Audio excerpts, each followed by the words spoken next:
Asimismo, dentro del Instituto de la Judicatura Federal, se ha desempeñado como profesora, impartiendo, entre otras, programa de preparación, nociones generales del derecho, módulo 4, análisis de casos contenciosos de derecho laboral en derecho individual del trabajo. Tutora en el programa de tutorías del curso básico de formación y preparación de secretarios del Poder Judicial de la Federación, ciclo escolar 2018. Conferencias impartidas, solo por mencionar algunas: reforma al juicio de amparo en el marco del Congreso Nacional, reforma al juicio de amparo en el siglo XXI, organizado por la Universidad de Jalapa, octubre del 2011. La apertura del texto constitucional, bloque de constitucionalidad, en el Diplomado en Derechos Humanos, impartido en la Casa de la Cultura Jurídica, ministro Mario Guillermo Rebolledo Fernández, en agosto de 2013.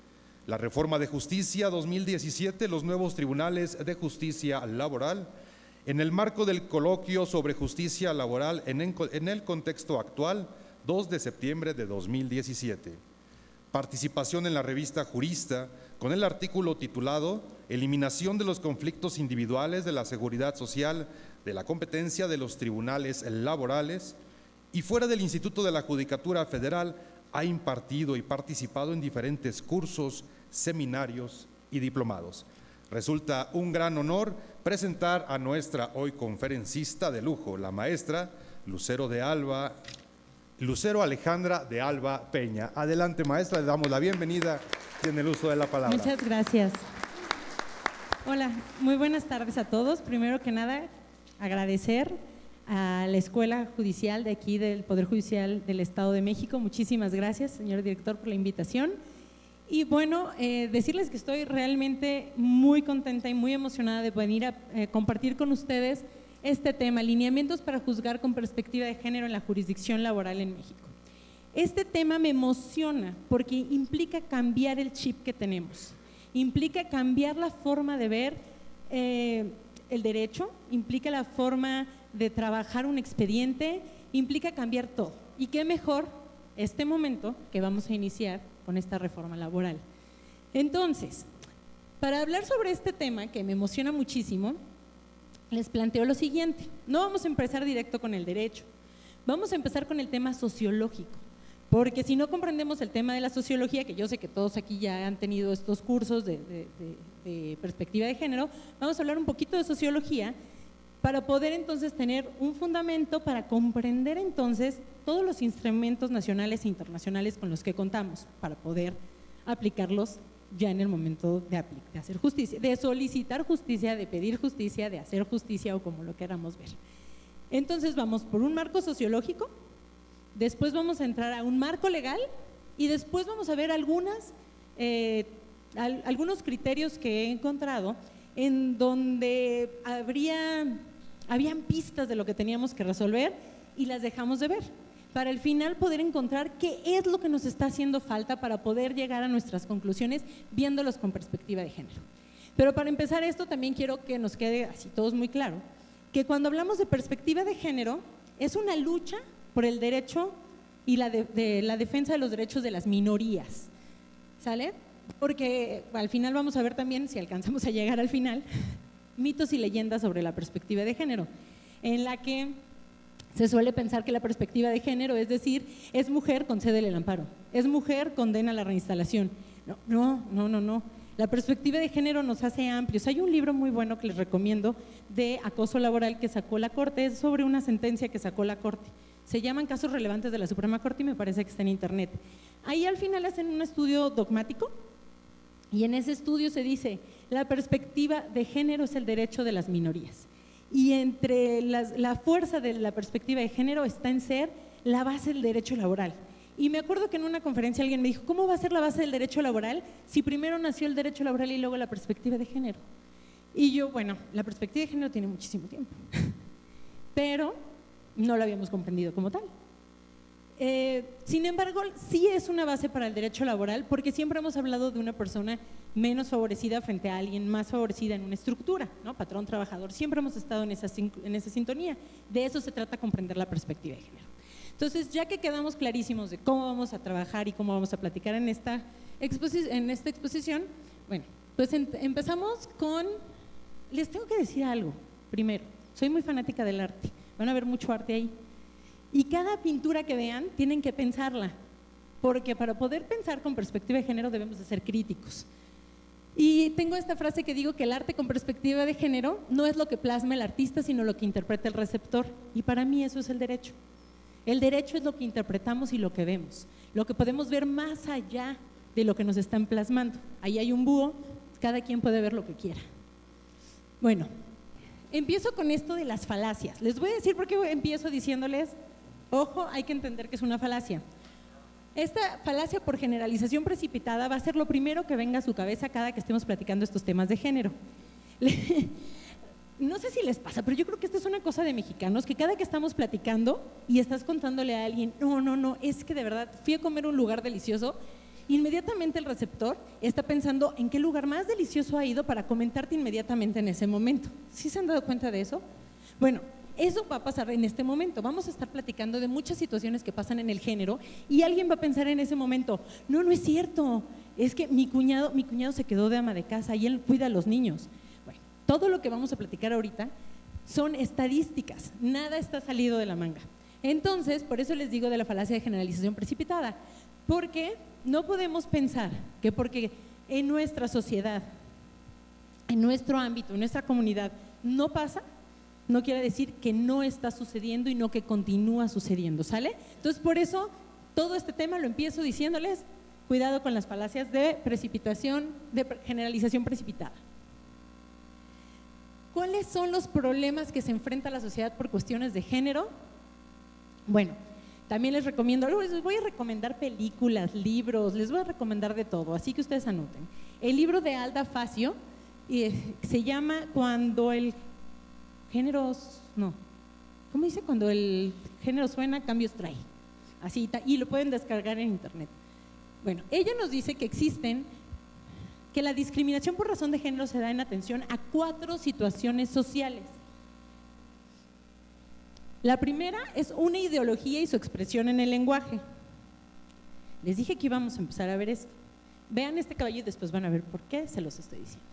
El lenguaje ha sido un punto en el que todo el mundo hemos dicho que exagerados, ¿por qué pretendemos hablar el lenguaje incluyente? ¿No? ¿Por qué hemos dicho juezas y jueces? ¿Por qué estamos diciendo niñas y niños? ¿Por qué hemos tenido problemas jurídicos por cuestiones de lenguaje?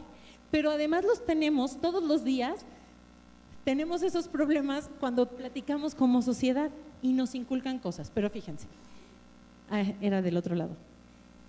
El diccionario de la Real Academia de la Lengua Española, que es al que nos vamos a referir ahorita, tiene más de un siglo vigente y en ese siglo únicamente han sido 8 mujeres las que han estado dentro de la academia para fijar las palabras.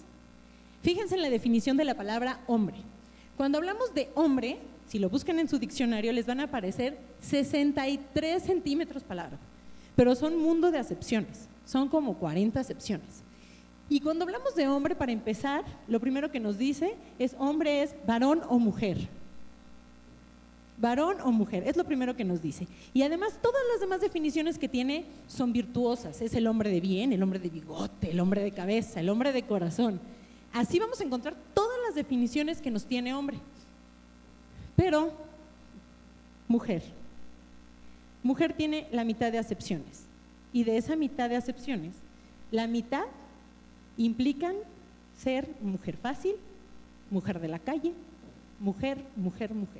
Todas nos van denigrando y todo lo pueden googlear en este momento en su Real Academia de la Lengua Española para que vean que no les estoy mintiendo. Les decía, en los 12, miren, les dije 100 años, 280 años de la academia, solo se habían aceptado hasta la última vez que actualicé esto, 2 mujeres. Ahorita ya van como 8. 280 años. ¿Quién creó el lenguaje? El hombre. ¿Pensando en quién? En el hombre. ¿Para quién? Para el hombre. Zorro, zorra. ¿Qué es el zorro? Es un espadachín, es un hombre virtuoso, fuerte, Antonio Banderas. ¿Y quién es una zorra? Angelina Jolie, que se metió con Brad Pitt, ¿no? Y esa es la definición que tenemos aquí. Caballo, ahí está la razón por la que caballo está en estas diapositivas. Caballo es un mamífero solípedo del orden de los perisodálicos, no sé, perisodáctilos, de tamaño grande y extremidades largas, cuello y cola poblados de cerdas largas y abundante que se domestica fácilmente y suele utilizarse como montura o animal de tiro. También tenemos el caballo del ajedrez. Bueno, tenemos el caballo de vigor, el caballo de Troya. ¿Pero qué creen? Yegua es la hembra del caballo. Fin de la definición. Con tan solo 6 definiciones. Solo 6 definiciones. Y de esas, fíjense,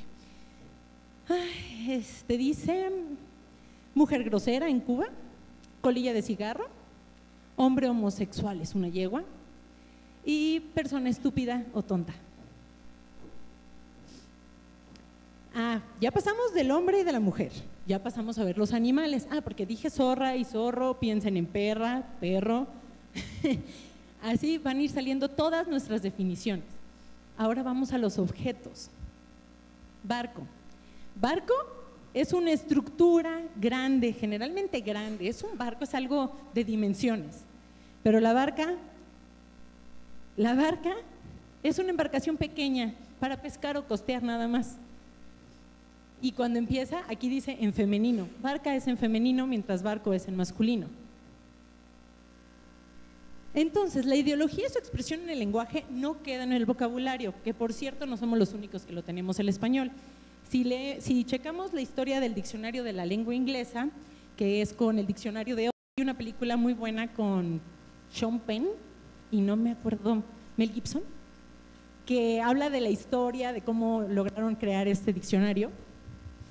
Y ahí estaban diciendo, no, pues en 7 años nos aventamos el diccionario de la lengua inglesa. Pasaron 10 años y lloraban, no podemos. ¿Por qué? Porque el lenguaje crece, el lenguaje está vivo, todos los días está en constante cambio. ¿Cuántas palabras no hemos adquirido nosotros ahorita que no estaban con el Quijote? ¿No? Entonces todo eso ha llevado a que los diccionarios deban de cambiar, se agrega, no teníamos creo que cantinflear. Hemos logrado meter otras palabras muy mexicanas y no podemos entender que debemos de modificar mucha de la estructura en esas que les acabo de mostrar. Y cómo se van a cambiar también eso va haciendo que nuestro pensamiento, que era el video que les traía, en automático tenga registrado que los pensamientos y que las palabras en femenino normalmente refieren menos que cuando hablamos en masculino. Y además, la ideología y la expresión en el lenguaje. No solo el diccionario, el cancionero popular mexicano, ¿no? Sigo, ¿cómo dice la de José Alfredo Jiménez? Pero sigo, yo sé bien que soy tu dueño. No, ¿cómo va? Pero cuando dice que eres mía y que puedes hacer lo que tú quieras, pero sigue siendo mía y de aquí para acá, todo eso se va quedando aquí. Siempre nos han dicho muy exagerados, dicen que cuando hablamos de esto estamos exagerando y sobredimensionando las cosas, que solo es una canción. Por eso, de verdad, es que yo amo muchísimo a este señorón, yo lo amo, Rubén Albarrán. Todos saben la historia de Ingrata. Ingrata habla sobre feminicidio y él lo aceptó y dijo, ¿saben qué? No volvemos a tocar esta canción nosotros. Y ellos la bajaron incluso de sus redes, ellos la eliminaron y hace poquito la acaban de sacar, ahora se llama El Ingrato y me encantó. Pero esta canción hablaba sobre feminicidio y él dijo, ¿saben qué? Discúlpenos, éramos unos chamacos, no sabíamos lo que hacíamos y no entendíamos toda esta situación, pero en verdad se queda. ¿Han leído bien lo que dice Ingrata? Si puedo hacerte daño, solo falta que yo quiera lastimarte y humillarte. Por eso ahora tendré que obsequiarte un par de balazos para que te duela. Y aunque estoy triste por ya no tenerte, voy a estar contigo en tu funeral. Dicen que somos muy exagerados algunos por pedir que las canciones dejen de ser violentas. Sin embargo, él, el autor, y con el dineral que puede ganar con Ingrata, porque nada más piensan en la cancioncita y se ponen a bailar.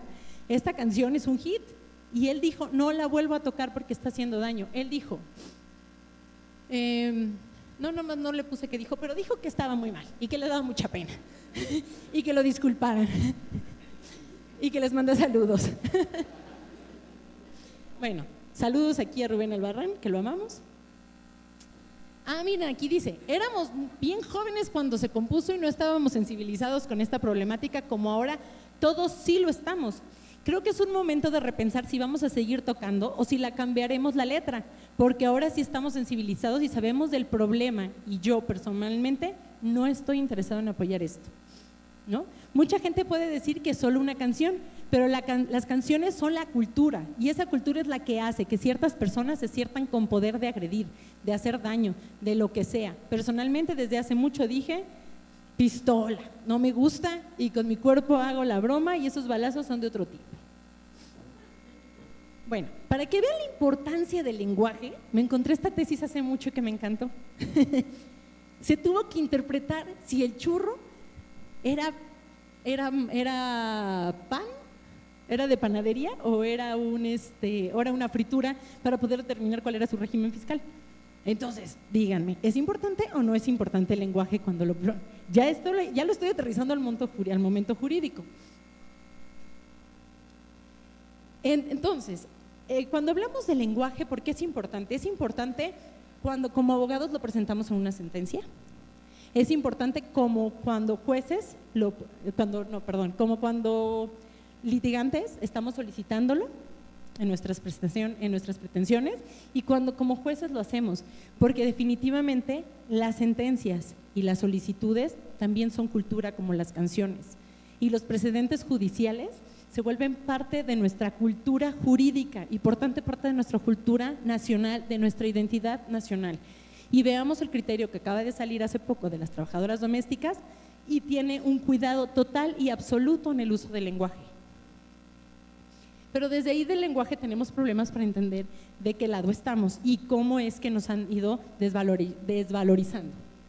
El segundo punto, de los 4 que les digo que dice Alda Facio, es la desvalorización de las mujeres y sus actividades a través de hechos simbólicos o mitos. ¿Cuáles son esos mitos? Molière en 1622 decía, la mujer es como la hiedra, que crece en todo su esplendor mientras se enrosca al árbol, pero que no vale para nada cuando se separa del árbol. ¿Quién es el árbol? El hombre. Bueno, pero era 1622, no hay que exagerar, pero ahorita son 2020 y esas cosas no pasan. Corres como niña, la enseñó a manejar su mamá, seguro es, y la última nomás léanla, pero esa es muy recurrente. Y cuando alguien de malas anda en sus días. Son mitos, porque ya quisieran correr como Ana Guevara, ¿no? En fin, todos estos han sido mitos. ¿Y por qué nacieron esos mitos? Por el lenguaje, por toda esa idea que tenemos que lo femenino vale menos. Por supuesto, lo femenino no solamente nos va a tener a las mujeres, sino que nos va a llevar a qué área, a la LGBT, ¿no? Porque entonces es en donde entra decirte que si eres un hombre que te sientes mujer, pues por tanto vales menos, ¿no? Y así con toda la comunidad. Entonces, esos son mitos mitos en la actualidad. Estructuras, actualmente todavía existen estructuras que excluyen a las mujeres de la participación en o el contacto con los espacios de los más altos poderes, en donde se cree que están los espacios de mayor poder, tanto en lo económico, en lo político, en lo cultural. Un ejemplo grande es la política. ¿Cuántas mujeres conocen como ella? En Latinoamérica solamente han habido 9, me parece, que han sido 9 las presidentas en toda América. 9, seguimos siendo muy poquitas, pero ¿por qué se considera eso? No nos consideran todavía aptas para ser presidentas. ¿Sabes? Es que son muy sensibles y ahorita vamos a hablar del tema de nuestras características que no nos permiten llegar a esos lugares. Pero véanla a ella y véanla cómo está viendo a Trump. Ningún otro se lo está viendo como ella.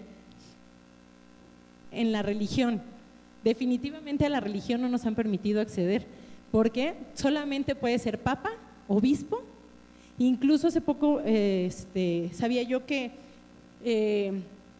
hay pocas, es que no recuerdo ahorita el dato, se los voy a dar mal, pero por ponerles algo, de 100 religiones que hay registradas en algún lugar del mundo, solamente por poner algo no llegaban ni a 10 en las que ya podían llegar a obispas, pero no podían ser todavía papas. ¿Cómo se le llamaría? Obispa, la papa. Y esta es muy buena. Vean también esa película, Los dos papas. Él estuvo nominado al Oscar y traen un debate muy bueno en donde precisamente el Papa Bergoglio dice hay que entrarle al tema del matrimonio entre personas del mismo sexo, la iglesia le tiene que entrar a otros temas. No sabemos si esas pláticas ocurrieron, pero si le ocurrieron nos emocionan mucho y qué buenas estuvieron, ¿verdad? Luego, ¿qué otra? Vean nada más, no aman esa foto. Y Megan Rapinoe, la mejor futbolista, y los dos les dieron el premio al mismo tiempo. Pero a las mujeres nos ha costado mucho trabajo poder entrar a los deportes. No nos lo han permitido y ahorita que ya estamos en el lugar de ella, ella todavía gana menos que él, ganando ese mismo premio. Megan Rapinoe. Al otro no se los presento porque me imagino que todos lo conocen. Pero a ella, a ver, levanten la mano, ¿quién conoce a Megan Rapinoe? Seguimos siendo poquitos, investiguen. Esta mujer es inigualable, búsquenla. Es la capitana del equipo de fútbol de los Estados Unidos, los llevó a lograr el campeonato y la mujer está considerada la mejor futbolista del mundo junto con Lionel Messi. Y solo conocemos a Lionel Messi. Y aquí viene, esta parte es muy complicada, el pensamiento dicotómico y jerarquizado. ¿Qué quiere decir esto? Dicotómico lo dividimos todo en dos. Cuando hablamos de género en la sociedad, lo dividimos todo en dos, ¿sale? Las cuestiones de la naturaleza, las cuestiones de la cultura, todo está situado en dos parámetros y además jerarquizado. Si dividiéramos, por ejemplo, que es mejor ser activo o pasivo, pues si consideramos activo, activo se va al lado jerarquizado y pasivo es del otro lado. Y entonces lo vamos a jerarquizar, pero en atención al sexo. Y entonces activo le corresponde a los hombres y pasivo a las mujeres. Y en ese entendido los hombres deben de ser activos y las mujeres debemos de ser pasivas.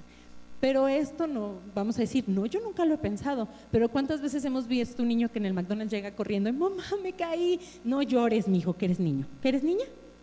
Entonces, las sensibles somos nosotras y los fuertes son ellos. ¿Por qué? Porque ser fuerte es bueno, porque ser débil es malo. Y aquí va, masculino. El hombre es racional, mientras nosotras somos irracionales. Masculino es activo, mientras la mujer es pasiva. El hombre tiene pensamiento, mientras nosotras somos puro sentimiento, no más resolvemos con el corazón. El masculino es objetivo, nosotras somos súper subjetivas. El masculino es universal, mientras que lo femenino es particular. ¿A qué me refiero con esto? Cuando hablamos de hombre, como vimos en la definición, hombre quiere decir varón o mujer, mientras que si hablas de mujer, mujer quiere decir mujer. Si decimos padres de familia, quiere decir madres y padres de familia. Si decimos madres de familia, solo quiere decir madres de familia. Entonces, el hombre es general, mientras la mujer es particular. Y bueno, si hablamos, les decía, de fuerte y débil, ¿a quién le corresponde ser el fuerte? ¿Quién va a abrir la lata de garbanzos? El hombre, ¿no? ¿Y quién tiene que pedir ayuda a su buen mozo? La mujer. Todo esto hasta en los colores. Lo primero que dices, estoy embarazada, ¿es niña o niño para saber qué comprarle? ¿Y en qué tendría esa una repercusión? Es que tenemos que ver si es rosa con unicornios o es azul con números y trenes. Entonces todo esto nos lo estamos machacando desde antes de nacer, porque ni siquiera ha nacido la criaturita y ya están viendo de qué color lo tienen que vestir. Porque si traes una playera rosa y eres hombre, ¿qué te dicen? ¿Que no había para niña? ¿No había para hombres? ¿A poco no contestan eso? ¿Que no había para hombres, mano? ¿Por qué esa rosa? Y todo tiene razón de ser. Los colores de las niñas es rosa y nos ponen con unicornios que son fantasiosos, y además nos dan el tema de las princesas y del príncipe que nos va a rescatar. O sea, nosotros no tenemos que hacer absolutamente nada, seremos rescatadas. Mientras que a los hombres les dan el tema de los números, de los carros, ¿no? Los hombres van a poder pensar, matemáticas, hacer todo lo que quieran. ¿Se fijan? Todo está totalmente dividido y está en esta situación de jerarquizado por sexos. Entonces, pero todo esto además nos lleva a un doble parámetro. ¿Qué pasa cuando alguien está en uno de estos comportamientos? Si la mujer es sensible, entonces está haciendo lo correcto, ¿no? Entonces es delicada. Pero si el hombre es sensible, es poco hombre. Los hombres no lloran, acuérdense de eso. Cosa que por eso les digo que la perspectiva de género no es una cosa de mujeres. La perspectiva de género le ha hecho daño a los hombres. ¿Cuántos hombres han tenido que separarse de sus hijos por cuestiones de custodia? Porque no se les considera que ellos sean quienes deben de cuidar a los hijos, cuando pueden ser iguales, o podría haber otro tipo de distinción. Podríamos ponernos jurídicos y creativos para hacer otro tipo de distinciones. Ya las hay muchas jurisprudencias, pero las estamos descubriendo. ¿Qué otra cosa? Pues los hombres normalmente terminan enojándose en un nivel brutal porque no pueden llorar. Pues por supuesto que lo más que pueden hacer es dar un manotazo, pero no deben llorar, no pueden llorar, les está prohibido llorar, ¿no? Bueno, se comporta de forma obediente, entonces está bien, ella es dócil. Pero si él se comporta de forma obediente, es débil, por no decir que su mujer lo trae corto y es un mandilón. Y luego, si es inocente, ella es ingenua, mi vida. Pero si él es inocente, es un tonto. Por supuesto, desinhibida, ella no tiene pudor porque lo quise poner educadamente porque viene aquí con todos ustedes que son muy educados. Pero si él es desinhibido, él es espontáneo, ese es el alma de la fiesta. Si es temperamental, ella es histórica, porque así nos dicen, ¿no? Y él es exaltado. ¿Cuál es el problema? Él se enoja, es así.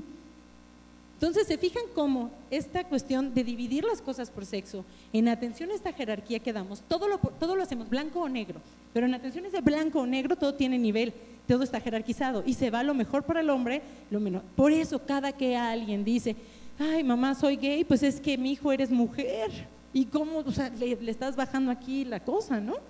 Sin contar, por ejemplo, los temas de los apellidos, que cuántos no sufren, que ahorita ya está esa tesis también de perspectiva de género que dice el apellido se puede elegir como guste, ¿no? Bueno, miren esto qué bonito les dije del arte. Para mí este tema es hablar todo en blanco y negro y es como un tablero de ajedrez, porque además está en pleito, pareciera que es un pleito, una guerra como el ajedrez. Entonces para mí hablar de esta dicotomía es blanco y negro, pero la idea de la perspectiva de género es tratar de romper esa perspectiva. La idea que tengo aquí es llenándolo de los colores del arco iris. Así toda la diversidad y cada cuadro es diferente. Si suponemos que cada cuadro es una persona, cada cuadro tiene una cantidad distinta de pinturas, ¿se fijan? Cada persona somos distintas y no tenemos por qué estar expuestos a esa percepción que nos han dado, que nos han impuesto. No debemos de por qué estar así, todos somos diferentes. La intención de la perspectiva de género es romper el dicotomismo para lograr esto. La niña se está comiendo el algodón azul y el niño se está comiendo el algodón rosa. Eso es lo que queremos buscar rompiendo el dicotomismo. Bueno, ¿con qué seguimos? Creo que este fue el cuarto. Entonces, la perspectiva de género lo que nos habla es que no debemos de confundir el tema del sexo y el tema de género. El sexo es lo biológicamente dado. Naciste niña o naciste niño, ¿no? Con tus genitales. Pero, ¿qué es la cuestión, la asignación de género que nos han dado? ¿Qué es lo que nos han impuesto en atención a esta división que les explicaba, jerarquizada, y en esa doble moral de decir que un mismo supuesto es diferente dependiendo del sexo en el que está? Bueno, pues aquí tenemos, si eres hombre, tu asignación de género va a ser proveedor. Y por eso les digo que también les ha hecho mucho daño a los hombres, porque ¿por qué tienen que ser proveedores? ¿Por qué? Y si se quedan en su casa y tienen con su pareja el entendido de que él se quiere encargar de los niños, y si es un pacto entre pareja, ¿por qué tiene que ser proveedor? Porque si no, en su familia le van a decir que es un mandilón. Los hombres también pueden quedarse en casa y también pueden llevar a cabo todas esas labores, ¿no? Sin embargo, cuando eres mujer, eres ama de casa, y cuando te sales de tu casa y empiezas a trabajar, te preguntan, ¿y a qué hora ves a tu niño? Y yo me pregunto, ¿lo mismo se le pregunta a los papás? ¿No? Bueno, como les decía, tienes que ser fuerte, la mujer es sensible. Si eres hombre, por supuesto, tu interés sexual es por las mujeres. Y si eres mujer, en el entendido de esta cuestión de género, pues tu interés sexual es por las mujeres. No, por los hombres, me confundí. Si eres hombre por las mujeres y eres mujer por los hombres. El hombre debe tener ambición. O sea, ¿cómo que no has pedido tu ascenso? Tienes que hacerlo, tienes que subir, ¿no? pero tú no, tú quédate en casa, ¿para qué quieres ir a trabajar? Tú atiende bien a tu hombre, hazme caso, mija, y pon una sábana roja debajo de la cama para que no te ponga el cuerno. Y si te pone el cuerno, de todas maneras, tú vas a hacer la catedral, las demás serán las capillitas, ¿no? En fin, esta es la diferencia entre el sexo y el tema del género impuesto socialmente. Y todo esto lo tenemos que platicar porque ayer una de las preguntas que le hacían al magistrado Héctor Pérez era, oiga, es que yo creo que el problema que tenemos ahorita en la estructura de las sentencias está en el silogismo. El problema del silogismo está en que no nos deja resolver y ver las cosas ampliamente. No, señores, no es el silogismo el problema, es que no abrimos nuestras mentes a entender todo esto cuando leemos la norma. Cuando leemos un artículo y sabemos que hay cuestiones impuestas a un determinado género, vamos a lograr entender que entonces el silogismo lo puedes trabajar o puedes buscar otras figuras, como lo vamos a ver adelante. Bueno, hablando laboralmente, porque esta es una clase en Derecho Laboral, toda esta estructura de la que hemos platicado tiene como resultados varias desventajas para las mujeres. El hostigamiento o el acoso sexual, somos las más acosadas. Tristemente, el acoso sexual pues se da muchísimo más a las mujeres.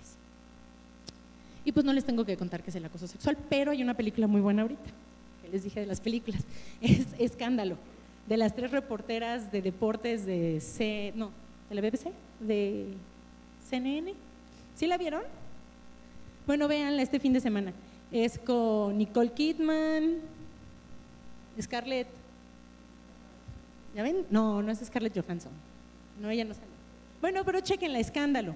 Ellas se atrevieron a denunciar y además el dueño de la televisora estaba en ese momento apoyando a Donald Trump. Entonces el escándalo fue realmente terrible. Por eso no les voy a contar más de acoso sexual. Vean, la película está muy buena. Salarios más bajos, como les enseñaba Megan Rapinoe. En México y en el ámbito burocrático no tenemos problema con los salarios bajos en realidad, porque estamos en tabuladores. Pero en el sector público, en el privado, perdón, está muy fea la situación. Y además es impresionante verlo en ámbitos tan grandes como con Megan Rapinoe al lado de Messi y no, es que no vende igual que Messi. Pues ¿cómo va a vender si nadie la conoce? No, pues es que nadie la conoce porque es mujer. Pues es mujer porque no le dan prioridad a sus partidos, ¿no? Si le dieras las mismas horas que le das a Messi, esa mujer juega excelente. Si tienen la oportunidad de ver, si les gusta el fútbol y tienen la oportunidad de verla, vean jugar al equipo de fútbol. Salarios más bajos, techo de cristal. Ay, tengo sed, permítanme tantito. ¿Qué es el techo de cristal? Pues es un techo, tú no lo ves, tú vas subiendo y entonces, espérenme.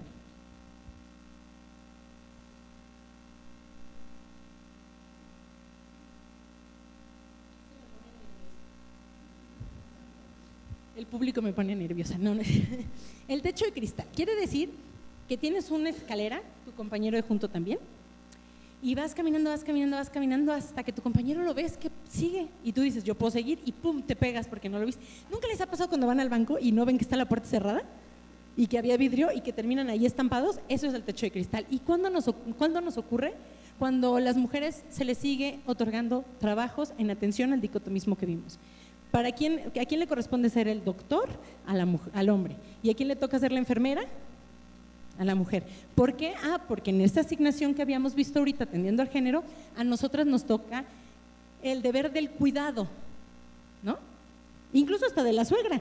No más de la familia. No, te toca cuidar a tus hijos.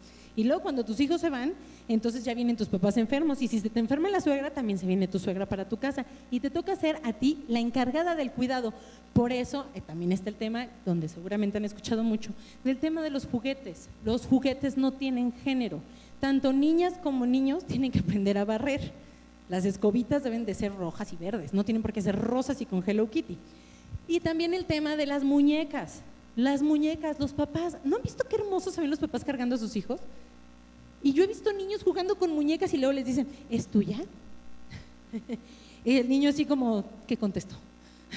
¿Van a decir que soy gay? Es una situación realmente complicada. Entonces les digo, en el techo de cristal son muchos los factores. Número 1, nos siguen dando, en su mayoría las mujeres somos secretarias, las que servimos el café, somos las enfermeras, somos maestras, ¿sale? Son todas estas áreas que le corresponde a la mujer en atención, no a su sexo, ¿a su qué? A su género. Entonces, para empezar, estamos en ese punto con el techo de cristal, ¿no? Y entonces luego no pasas de ser secretaria, quieres ya ser la gerente y lo que sigue, pero tienes 3 compañeros juntos, que además esos 3 compañeros de juntos probablemente ya tienen maestrías. ¿Por qué? Bueno, yo les voy a comentar que me ha tocado concursar en exámenes y yo he visto a mis compañeros, en una ocasión éramos 9 los que estábamos, y tenía yo 3 compañeros muy buenos, súper capaces, impresionantes, y ellos siempre a las 3 de la tarde salían corriendo y ya no llevaban nada de trabajo.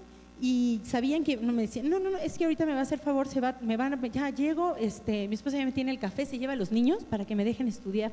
Y ya estudio como de 4 a 8, de 4 a 10, estudio, ¿no? Entonces yo le preguntaba a mi compañera junto, ¿y tú cómo vas? ¿Ya estudiaste? Me decía, ay, mira, es que ahorita tengo que llevar al Renatito, lo tengo que llevar al karate. O sea, salgo de aquí, recojo a Renatito. Y de ahí tengo que llevarlo al karate. Del karate llegamos y lo baño, porque si no, no sabes cómo apesta. Y entonces checamos lo de la tarea, la pijama y el uniforme. Terminando todo eso, entonces pongo yo mi café y entonces empiezo a estudiar a las 9:30 de la noche, que ya por supuesto es de que me lleva el cocol del cansancio. Eso es. Ahí tenemos desventajas todavía. ¿Por qué? Porque seguimos considerando que, como les dije en un principio, el tema de las falacias, que hay hombres maravillosos, preciosos, no. Hay hombres que asumen el rol que le considera que son como pareja, ¿sale? Y estos buenos hombres que asumen su rol como pareja porque ya estudiaron y entendieron, van a decir, ¿sabes qué? Mientras tú estás en el examen, yo me encargo de llevar al niño al karate, yo hago la tarea, etcétera, etcétera. Pero esa será una excepción. Aún estamos en un momento en el que la regla es que estamos encargadas de la casa y a eso se le llama una doble jornada. Eso lo está manejando mucho la materia civil, la doble jornada. Y dice, cuando, por ejemplo, en los temas de divorcio, las pensiones, entonces dice, es que yo ya no pude subir más y tú ya eres gerente de, no sé, acá de una superempresa y ganas muchísimo, ahora nos separamos y yo me quedé con un sueldito de secretaria, pero porque yo llegaba y entonces se dice, aquí hay que ver tipos de compensaciones, como le señalaba ayer el magistrado, repositorias, resarcitorias. Y todo eso implica, eso es el techo de cristal. Por más que una mujer quiera decir, yo voy a entrar al mismo examen que él y vamos a subir, probablemente alguna tenga esa situación en su casa en donde sí estén las cargas compartidas, porque recuerden que no se dice mi marido me ayuda, compartimos las cargas, no es ayudo a mi esposa, yo sí la ayudo, yo soy muy buena persona, no la ayuda, se comparten las cargas son divididas. Entonces eso es el techo de cristal y por supuesto lo peor, lo más difícil que sufren las mujeres en el ámbito laboral, el despido por maternidad. Porque como somos las encargadas del cuidado de los menores, inmediatamente que saben que alguna está embarazada, pues te genera problemas. ¿Cómo les explico que genera problemas esa situación? Pues por supuesto porque te va a pedir permiso para llevar al niño a la vacuna, porque te va a pedir un permiso para llevar al niño, porque tiene que ir a la escuela del niño y porque todo eso nada más es responsabilidad de nosotras, ¿no? Hasta el momento y entendiendo que hay excepciones, que hablamos de falacias y de números. Y todos estos números de despidos por maternidad, techo de cristal, los pueden encontrar en las encuestas que ha hecho el INEGI junto con INMujer en la página oficial de INMujer. Estos son los problemas más grandes que sufren las mujeres en este ámbito. Pero ahora imagínense que le sumen a todo esto otras vertientes. Vamos a seguir viendo. Eso de verme ahí cada que estoy volteando a verlo se siente como raro. Volteo y me veo y me sonrío. Bueno, hablamos, la perspectiva de género lo que pretende es deconstruir la falsa dicotomía basada en cuerpos de las personas. Permite visibilizar la asignación social diferenciada de roles y tareas en virtud del sexo, género o preferencia sexual. Revela las diferencias en oportunidades y derechos que siguen esta asignación y evidencia las relaciones de poder originadas con estas diferencias. Por eso, como tenemos relaciones de poder, es que les digo que entra esto totalmente en el derecho laboral. Bueno, hablábamos entonces que una mujer puede sufrir problemas en el trabajo porque está embarazada, pero ahora imagínense que esa mujer, además de embarazada, es migrante y además tiene una discapacidad y además es morena, porque han de saber que en México uno de los factores más grandes de discriminación que tenemos es por nuestro color de piel y las personas más discriminadas en México son las personas de piel morena. Entonces, el Comité de la CEDAW ha dicho que la mujer por motivos de sexo y género está unida de manera indivisible a otros factores. Ay, gracias. No lo dije por eso, pero muchísimas gracias. ¿Ya vieron que ya me quitaron? La mujer por motivos de sexo y género está unida de manera indivisible a otros factores, como es ¿cuál? La raza, el origen étnico, la religión, sus creencias, la salud, el estatus, la edad, la clase, la casta, la orientación sexual, la identidad de género, todo eso. Porque si además de todo lo que les estaba yo diciendo ahorita, que dijimos que era migrante, que era embarazada, entonces le puedes estar sumando cosas porque así somos los seres humanos. Tenemos una interseccionalidad y de tarea se van a llevar a pensar en cuál es su interseccionalidad. Cada ser humano tiene una interseccionalidad que nos pone en algún momento en alguna desventaja, mayor o menor. Bueno. ¿Cómo se analiza la interseccionalidad? Bueno, pues básicamente es esto. Analizas el contexto en el que está ocurriendo la discriminación. Voy a leer de acá, porque ahí me chueco. Analizas el contexto en que ocurre la discriminación y la manera en que la persona se ubica y está ubicada socialmente en ese determinado contexto. ¿Entiendes la complejidad de la experiencia de la discriminación? Tal como se experimenta por la víctima, no es lo que nosotros pensamos. Hace muchos años, no les puedo decir algo, pero yo estaba en la secundaria, fui a un evento que se llamaba CELíder en Monterrey y nos hicieron un rally padrísimo en el que era un rally en una zona de un espacio así, y tenías que subirte a una silla de ruedas y tenías que llegar en esa silla de ruedas a hacer una llamada porque tenías un teléfono público, tenías que hacer una llamada, de ahí de la llamada ya te daban tu siguiente indicación. No me acuerdo bien, te ponían unos calcetines en las manos y tenías que doblar la ropa, o sea, todo era un rally de personas con discapacidad y los que te estaban atendiendo en cada uno de los puntos eran personas con discapacidad. Y parecería que de chamaquitos de 15 años íbamos a estar botados de la risa, te generaba pánico. Dices, ay, chamaquitos de 15 años jugando en una silla de ruedas, eso debió de haber sido muy divertido. Entrabas en pánico al darte cuenta de que no podrías hacer las cosas en tus manos, que no podrías hacer las cosas si no te paras, no podíamos contestar el teléfono. Y ese tipo de cosas son problemas estructurales socialmente por invisibilizar a otras personas. Y lo que sucede con la perspectiva de género es que nos dice, estamos invisibilizando a algunas minorías. Miren, esta niña bonita. Para mí esta se llama Entendiendo la interseccionalidad. ¿Qué tanto pueden ver en ella?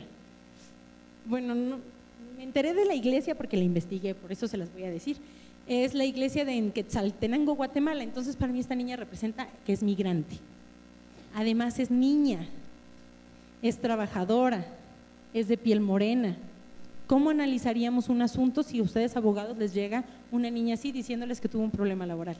Porque se fue a cortar flores para una empresa y tienen que analizarla desde todas estas perspectivas que estamos hablando. Migrante, menor, ¿qué más dijimos? Piel morena y mujer. Y bueno, y todas las que más puedan irle saliendo, ¿no? ¿Mande? Para allá. Bueno, pero otra cosa, siempre que platicamos de perspectiva de género, todos empiezan, pero es que así lo educó su mamá. Es culpa de las mujeres, porque yo vi a la señora diciéndole, mija, sírvele a tu hermano otra tortilla, atiende a tu hermano, mija. Entonces es culpa de la mamá. Y otras dicen, no, los papás, porque dicen, vente, mijo, ya cumpliste 12 años, te voy a llevar con una muchacha para que te haga hombre y te estrenes. Entonces, ¿de quién es culpa? ¿De los hombres o de las mujeres? No es culpa de nadie. Se trata, el tema de la perspectiva de género no implica voltear a ver a los hombres con cara de, lo sabía. No. El tema de la perspectiva de género implica entender que esto ha venido de muchísimos años atrás. Y ahí esta es mi socióloga de cabecera, Mafalda. Esto no es culpa de ni hombres ni de mujeres, es el resultado de una estructura que ha permeado históricamente en la sociedad, que se ha hecho así atendiendo a las necesidades de cada momento y de quien ha tenido en su momento el poder, porque este eje androcéntrico que tenemos, que es el hombre, no es tampoco de todos los hombres. Vamos a ver. En el pensamiento antiguo, Grecia, Roma, él es Príamo, el papá de Héctor de Troya. Eso es lo único que recuerdo. Bueno, en esa época ¿quién era el que tenía el poder? No era cualquier hombre, era el hombre blanco, que no era esclavo, sin discapacidad, no podía tener discapacidad, ¿no? Porque recuerden que en esa época los que tenían discapacidad los mandaban, los vendían, ¿no? Si los vendían ya les iba bien, luego los regalaban, los aventaban, lo que fuera, pero no valían. Un enano tampoco valían, menos en la época medieval porque nada más eran comediantes. Entonces, el pensamiento antiguo se fija sobre el hombre blanco, libre, además con derechos, porque los esclavos no tienen, entonces tienes que ser, y además la persona de dinero, únicamente la persona de dinero, realmente a partir de ahí se crean, y es el hombre, porque recuerden, en materia de derecho romano siempre hablamos del paterfamilias, ¿no? Empieza todo alrededor del hombre. El pensamiento medieval, bueno, ¿qué podemos hablar? Solo había rey y papa. ¿Y qué pasa con Enrique VIII?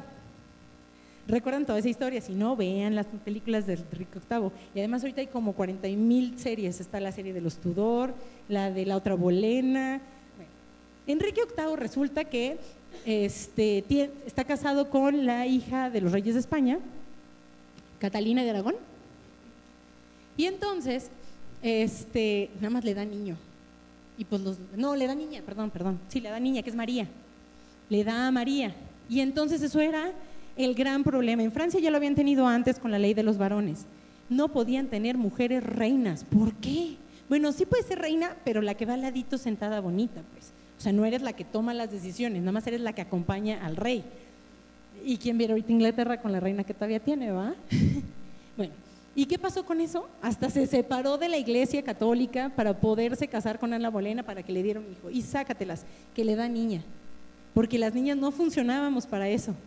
Pero finalmente la historia dijo que es una de las mejores reinas que ha tenido Inglaterra, la reina virgen, Isabel la reina virgen, que nunca quiso casarse, que ya como era reina, pues entonces ya agarró y movió la ley como quiso. Pero sin embargo el pensamiento en ese momento era el rey y era la gente del dinero, eran los burgueses los que ponían todas las reglas, y por supuesto el papa en ese momento, tanto que se dividió la iglesia. Pero cuando se divide la iglesia se la queda el propio rey. Entonces seguíamos en esa línea. En la época medieval hay un montonal de enfermedades, y entonces dicen, ¿saben qué? Tenemos que hacer algo, y como nosotros somos hombres tenemos una gran idea, que salgan a trabajar los hombres mientras las mujeres se quedan a tener hijos en casa. Por eso hay que tener los hijos que Dios nos mande, para que podamos volver a tener toda la gente que trabajara en los feudos, porque se habían muerto muchísimos en esas épocas. Y bueno, finalmente hablamos del pensamiento moderno. Cuando decimos que la perspectiva de género es nueva y que apenas estos años para acá, desde allá. Olympe de Gouges, no, disculpen mi francés. Tenemos en la Revolución Francesa todo este pensamiento que viene desde los padres fundadores. Los padres fundadores que hablaban de tener empatía, fraternidad, fraternidad, igualdad y libertad. Y bueno, hablaban de tener empatía, porque les decían a los padres fundadores de Estados Unidos, oye, pero tú, Franklin, tú estás pensando en liberar a la gente, la libertad, pero tú tienes esclavos. El que yo tenga esclavos no quiere decir que no entiendo lo que están pasando y que no voy a luchar por intentar lograr el mejoramiento de los derechos de ellos. Entonces, con toda esta idea es que viene la idea de la Revolución Francesa, luchar por todos estos derechos, la igualdad, y la igualdad es la base de la perspectiva de género. Por eso es que les digo, no podemos hablar que la perspectiva de género es de ayer para hoy, esto viene desde allá. Entonces se dicta la Declaración de los Derechos del Hombre y del Ciudadano. Y entonces Olympe de Gouges dice, oigan, pero como que las mujeres estuvimos ahí tras, por eso la puse a ella, porque ¿recuerdan qué buena película esta? Hay 3 películas más, Troya y esta última de Los Miserables. Las mujeres estuvieron tras bambalinas todo el tiempo. De hecho, la ilustración se viene por una de las amantes del rey, que fue la que traía a todos los intelectuales a su casa para poder hacer la enciclopedia. O sea, fue una mujer, la amante del rey, la que juntó a todos para poder decir, ¿sabes qué? Es que la enciclopedia y el conocimiento, y hay que liberarnos, y al final quedó del hombre y del ciudadano. Algunos teóricos dicen que es una confusión el decir que a Olympe de Gouges le cortaron la cabeza cuando dijo que también tenía que ser del hombre y de la mujer. Algunos dicen que es confusión, algunos dicen que evidentemente le dijeron que estaba loca, que las mujeres todavía no decidían. Yo me voy más por los segundos teóricos que dicen que la consideraron, no le consideraron su idea. Ese es Olympe de Beauvoir en esa época. ¿Y qué pasa después? Bueno, como por ahí de los 1890 empieza el tema de las sufragistas en Inglaterra. Ese tema en México llega hasta muy tarde, porque miren, en 1931 se dictó la Ley Federal del Trabajo. ¿Quién la dictó? Sí, entonces hasta 1935 nació el Frente Único por los Derechos de la Mujer y hasta el 53 obtuvimos el derecho al voto. ¿Cuántas mujeres hubo entonces en el momento en que se emitió la Ley Federal del Trabajo? Ninguna, no teníamos voz ni voto. Entonces eso quiere decir que nuestra Ley Federal del Trabajo traía muchísimos vicios. Oigan, ¿qué hora es? Porque ya vi que va a subir. No, todavía tengo tiempo, ¿verdad? No me espante, porque apenas vamos en el marco jurídico. Ya terminamos hasta aquí, una platicadita y una embarradita básica de género. Discúlpenme por no entrarle más al género, pero no tenemos más tiempo. Como ya vimos, en México las mujeres tuvimos derecho al voto hasta los años 50. La Ley Federal del Trabajo tenía muchos vicios. Por supuesto, la Constitución no nos contemplaba del todo. Entonces, han sido a través de los años que las mujeres han estado entrando como diputadas, como senadoras, como juezas, que hemos estado ya metidas en la decisión, que hemos podido decir, hey, también hablamos, también decimos, nosotras, y atrás de nosotros, ¿quiénes vienen? Toda la comunidad lésbico, gay, transexual, transvesti, también vienen atrás los menores, también vienen atrás las personas adultas mayores, atrás todavía vienen los migrantes, las personas privadas de su libertad. Vamos nosotras abanderando la lista de las minorías que están dando derechos y reconocimientos. Y el primer reconocimiento en el marco jurídico nacional, en donde está en el artículo primero constitucional, ¿no? Con su reforma de 2011, que la verdad yo creo que es una de las reformas más bonitas que ha tenido nuestro país, en donde se habla, bueno, tenemos muchos temas. ¿Cuáles son los temas más importantes? En el momento que hablamos de perspectiva de género, en la Constitución, el control difuso y el control difuso de constitucionalidad y el control concentrado. En donde ya se nos dice, hey, si checas algo en la ley que no está acorde a la Constitución o a un tratado internacional, ya hay que pronunciarnos. No podemos estar dejando que esto sea así, porque ya empezamos a pasar el tema del positivismo para entrar a otro tipo de áreas, como el garantismo, que era lo que ayer platicaba el magistrado. No vamos a entrar más al tema del control difuso o concentrado, porque eso nos llevaría toda una tarde, pero este es uno de los primeros puntos. ¿Qué podemos hacer o solicitar? ¿Qué podemos solicitar o qué podemos aplicar cuando advertimos una discriminación? Aquí está. La primera parte es hacer un control. El artículo primero nos da lo que se le llama la categoría sospechosa. La categoría sospechosa es el punto en el que en una norma advertimos que hay una diferencia por cuestión de edad, puede ser de género, puede ser de sexo, puede ser una diferencia por cuestión religiosa, por todas las que dice el artículo primero. Si tú adviertes que dice a los judíos no se les permitirá, a los judíos se les exenta del impago del impuesto predial, dices ahí hay una diferencia, ¿no? Ahí lo primero que tienes que decir, ¿por qué a los judíos se les está exentando y a mí católico cristiano no? No. Entonces empieza todo un análisis de una categoría sospechosa. Entonces, esto en el tema de género lo vamos a ver cuando advertimos una tesis, una ley que nos habla de la mujer tendrá derecho a o el hombre tendrá derecho a. Eso implica en inmediato que alguien está siendo discriminado por esa norma. No todas las discriminaciones tendrán que ser indebidas, ¿sale? Porque lo que queremos además con la perspectiva de género, no queremos una igualdad tajante, queremos una igualdad atendiendo a la circunstancia de cada quien, ¿sale? Entonces sí habrán algunas normas que sean lógico que se trate distinto a un trabajador de buque que a un trabajador de aeronave. Ahí hay diferencia, ¿no? Pero va a estar justificada. Las diferencias no siempre están mal, solo tienen que estar justificadas. La categoría sospechosa, que tampoco voy a definirla así al fondo porque es otra clase completita, implica en principio analizar si esa diferencia tiene una justificación constitucionalmente válida. Y para eso implica que nos metamos a estudiar durísimo a las exposiciones de motivos, ¿sale? O incluso la jurisprudencia de la Corte nos ha dicho que podemos utilizar doctrina, Entonces, a decir, ¿sabes qué? Es que la diferencia entre un trabajador de buque y uno de aeronave, pues es evidente. Mira, pues aquí está el análisis de qué hace un trabajador aquí, qué hace un trabajador acá. Por tanto, cuando se dice que al de los buques les van a dar chalecos salvavidas, bueno, los otros también les tendrían que dar porque si cruzan el Atlántico. A ver, denme otro ejemplo. Pero en una situación así, sí me estoy explicando, ¿verdad? Es que a veces desvarío mucho. Entonces, primero es que la justificación sea constitucionalmente válida. No la pretendemos encontrar en la Constitución de manera expresa. Lo que pretendemos encontrar es que sea acorde a los principios de la Constitución. Recuerden, ¿qué es más importante en la Constitución? Los principios, porque los principios nadie los puede reformar. Ni una Cámara total y absoluta de todo un partido puede cambiar los principios de la Constitución. Entonces, tenemos la justificación constitucionalmente válida. Si pasa ese parámetro, todavía no pasa esto. Hay que hacer un escrutinio estricto de la ley y entonces analizar, hacer un test de ponderación, ¿sale? Analizar su idoneidad, su necesidad, toda esta situación. Tiene que ir pasando uno por uno.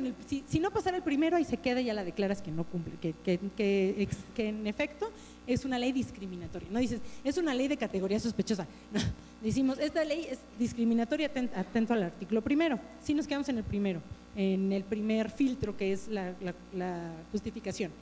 En el segundo, pues ya será cuando decimos, pero no es necesaria, hay otras formas de obtener el impuesto, ¿no? O sea, es que se dice que un impuesto para cada otro y es diferenciado, hay otro, no es necesario, y así vas haciendo por cada uno. Si en el primero que te quedes ya no tienes que terminar de hacer todo el análisis, y de las categorías sospechosas hay criterios de la Suprema Corte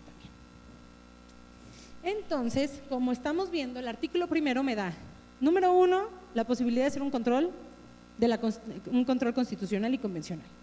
Segundo, me da el instrumento como un instrumento a las categorías sospechosas, ¿no? No es la categoría sospechosa la aplique así, así se les llama.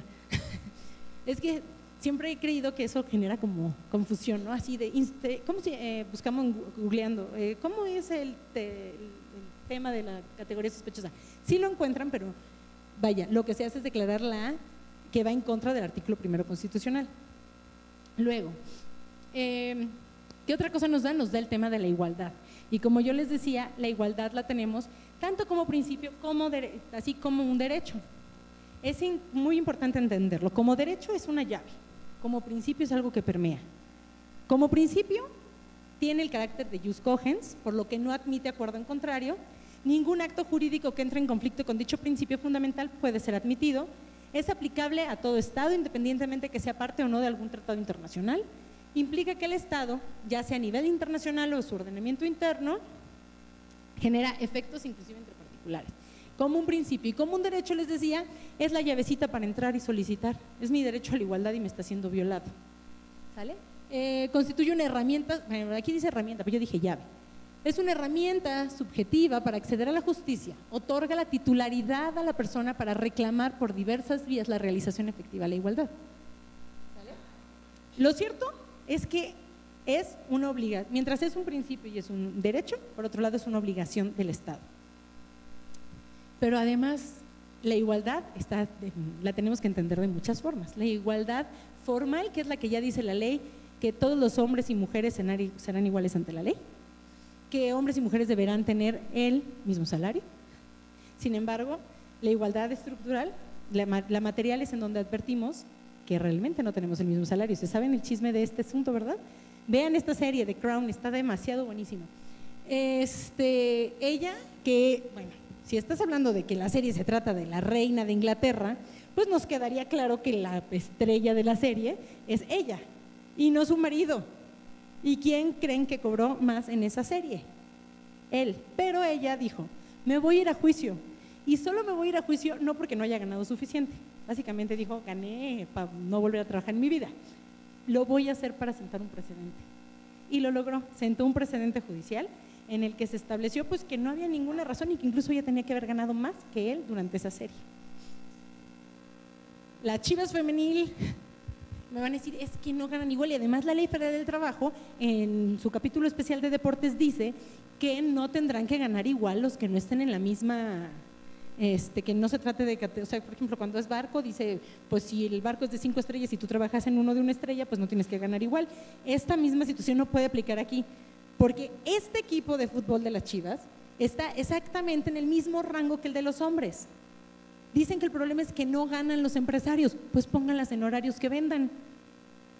Pero las mandaron además a entrenar sus partidos, ni siquiera son en el estadio oficial de las Chivas, las mandan al de entrenamiento, al Akron creo que se llama, si alguien sabe fútbol me corrige. Entonces, seguimos. Sí, pero no tiene sonido. Jeg heter Lars. Nå har jeg en liten jobb til dere. Jeg tenkte jeg skulle øke de blå ballene i den ene vasen og de rosa i den andre. No se preocupen, ¿eh? Skal vi ta rosa i den og blå i den, da? Nei. Annet. Blå i denne.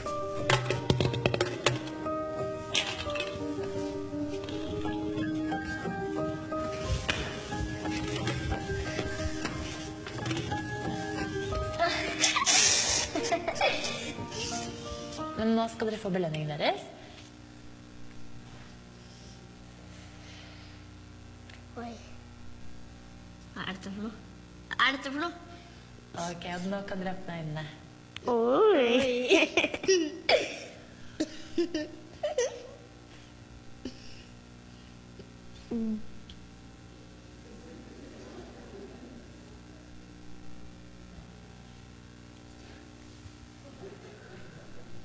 Hva? Jeg fikk Molly, grunnen til at du har fått mindre enn Thomas, det er faktisk fordi du er jente. Det er kjemperart. Det er ikke bra. Det er skikkelig urettferdig. Hva tenker du, Felicia? Jeg jobbet helt likt, og så får vi ikke det samme. Vi var like flinke, og vi burde få like mye. Hvorfor det? Fordi ellers så blir det urettferdig. Det er liksom ikke forskjell på jente og gutt, da. Jeg tenker at det er feil. Hvorfor er det feil? Jenter er ikke mindre verdt enn gutter. Det har ikke noe å si hvis man er gutt eller jente.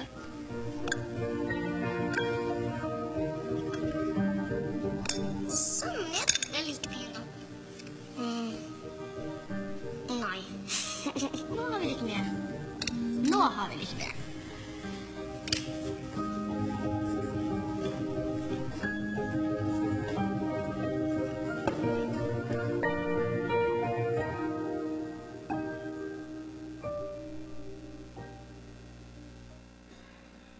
Bueno,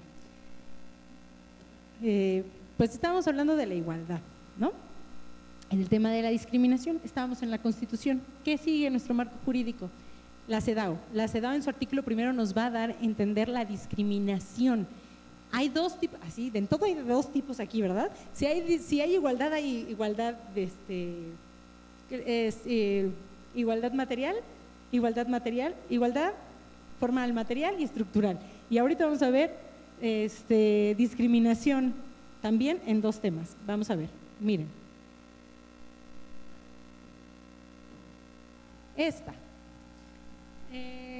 La discriminación, bueno, había puesto una niña hindú, porque por supuesto son de las mujeres que más sufren de temas de discriminación laboral, etcétera, etcétera. Relación entre la igualdad y la no discriminación. La igualdad es la cara positiva de la no discriminación y la discriminación es la cara negativa de la igualdad, o sea, van juntas con pegadas y así las vamos a entender. Se corresponden mutuamente. Como les decía, la CEDAW es parte de nuestro marco teórico. Y en nos va a hablar de estas dos cosas, discriminación directa e indirecta. La discriminación directa es cuando de plano dice,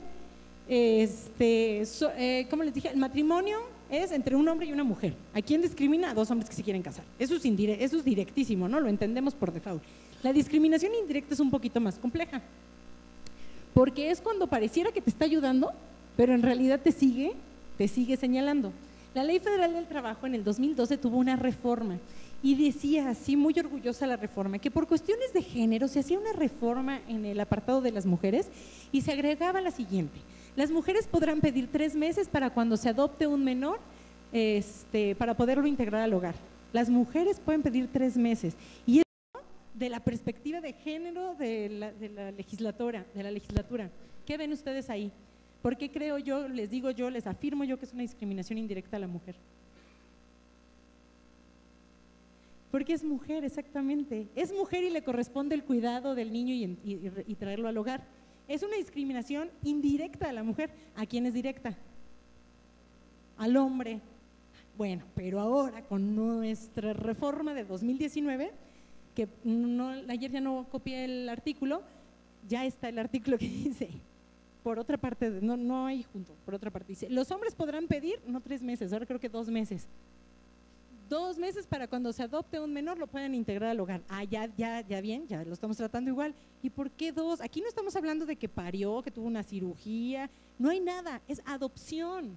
Es adopción. Y esta normativa, ¿a qué está? ¿A qué obedece? A lo que habíamos platicado hace rato, de que todo lo ponemos en blanco y negro, lo jerarquizamos en atención al sexo y atendemos cuál es la conducta. No es solo es lo que debemos hacer, es lo que se espera de nosotros. Entonces aquí se sigue diciendo que nosotros somos las encargadas del hogar y no que es una responsabilidad compartida si adoptamos un niño o una niña. Perdónenme, hago pausa, porque a veces no uso el lenguaje, no digo niña y niño. Y discúlpeme porque yo soy la que está con esta plática, pero cuando hablo muy rápido, hablo más rápido así, entonces a veces no lo suelto. Voy a intentar corregir mi lenguaje.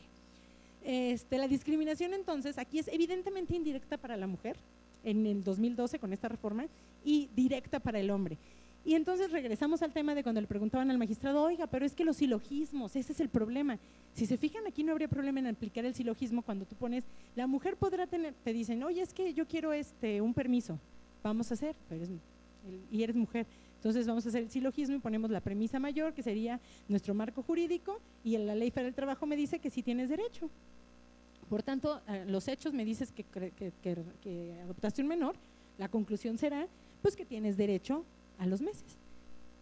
Entonces, así como aplicada a rajatabla no tiene problema, pero ¿por qué no lo estamos advirtiendo más allá? Porque no conocemos la perspectiva de género.